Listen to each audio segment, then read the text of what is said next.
Good morning, everybody. Say hi. Hey. So we're sitting at MSK, Memorial Sloan Kettering. Yeah, so if you watch us every morning, and I know that you do because you tell us all the time that you watch all of our shows, you may have noticed that I was gone for a little bit, and it was a surprise to me some.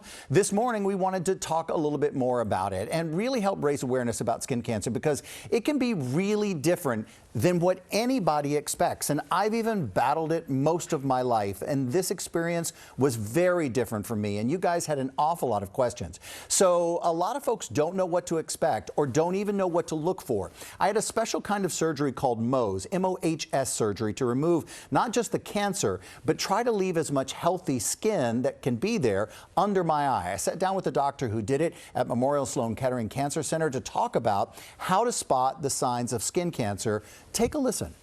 Some people have moles.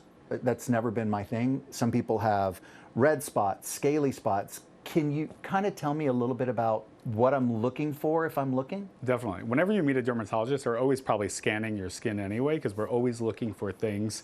And different types of skin cancers appear differently on different skin types, right? So some people have lighter skin types, some people have more melanin. And so skin cancer can appear differently on different skin types. So for you, a basal cell is a type of skin cancer that can appear as a pearly spot. Yep. It can sometimes bleed, it can itch, it can scale. It can actually be pigmented in people with more melanin too. So you can have pigmented basal cells. So those are the sort of the warning signs we look for. Things that are growing, changing, or evolving are something you should bring up to your dermatologist. For me, it's easier on my face because I'm actually on it every day, taking off makeup or, because I work in television, or just washing my face before I go to bed. So I'm much more aware of anything that is lumpy or raised or bleeding. But we also have to do body checks. Yeah.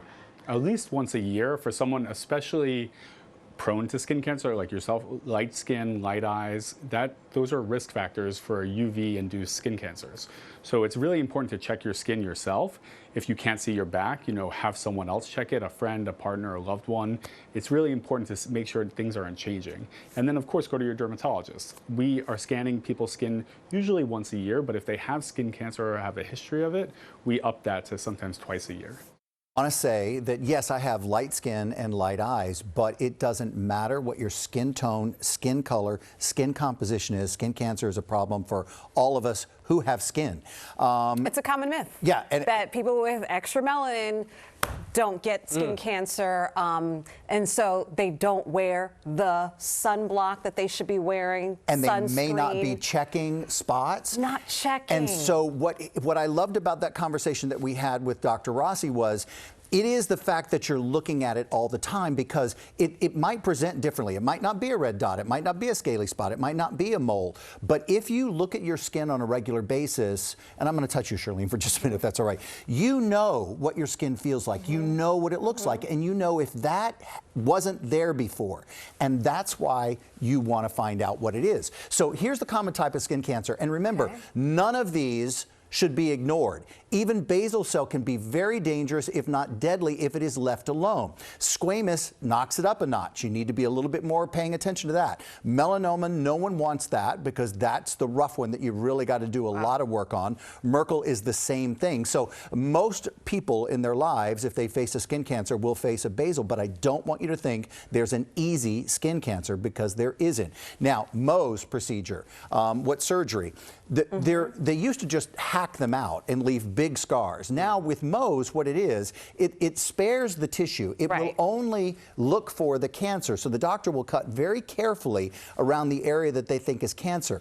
They'll examine it. I think we have a graphic that'll show you that as well. They'll color the skin, they'll examine that, and then they'll find out, is there more cancer here? And then they'll go only into the area because it's geo-mapped. The skin that they took out is geo-mapped to your face.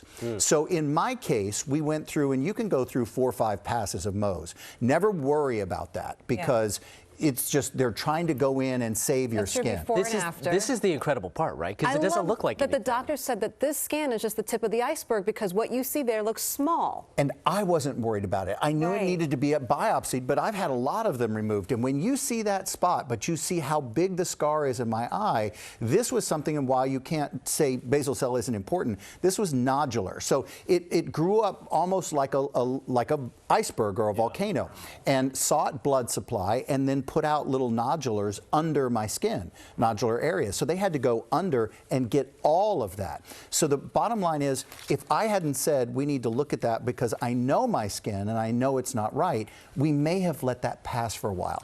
I don't want you to ever do that. Always take a look at your skin, keep an eye on it, have someone else look at it, get a dermatologist, find one, no matter what your skin tone is or your skin color.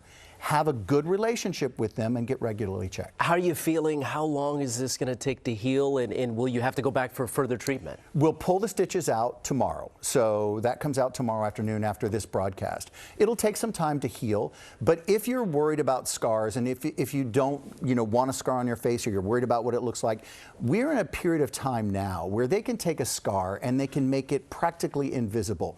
So it's laser it, they can do a lot of treatment on it. Okay. So, the more important thing is get the cancer out of your body, then heal the scar, and then work on the scar. Well, it's great to have you back. And thanks for sharing, because so many people are like, I'm not great about getting and the fact my that skin checked. Men aren't. You've reached, I feel, almost expert level with this because you've been through it so much and you didn't even know what you were embarking on. That was a huge surprise to me. That's why I don't want anyone, don't knock your guard down, don't take your eye off your skin, keep on Good it, advice. keep on it. And thanks to you, we have a lot of information available online on our website, ABC7NY, to keep you protected. So there you're going to find a full breakdown, including Sam's journey, a full look at Mohs surgery, so groundbreaking, and the types of skin cancer and treatments and best ways to protect your skin from the sun. So all you got to do, head to abc7ny.com, and you're going to find all of these resources.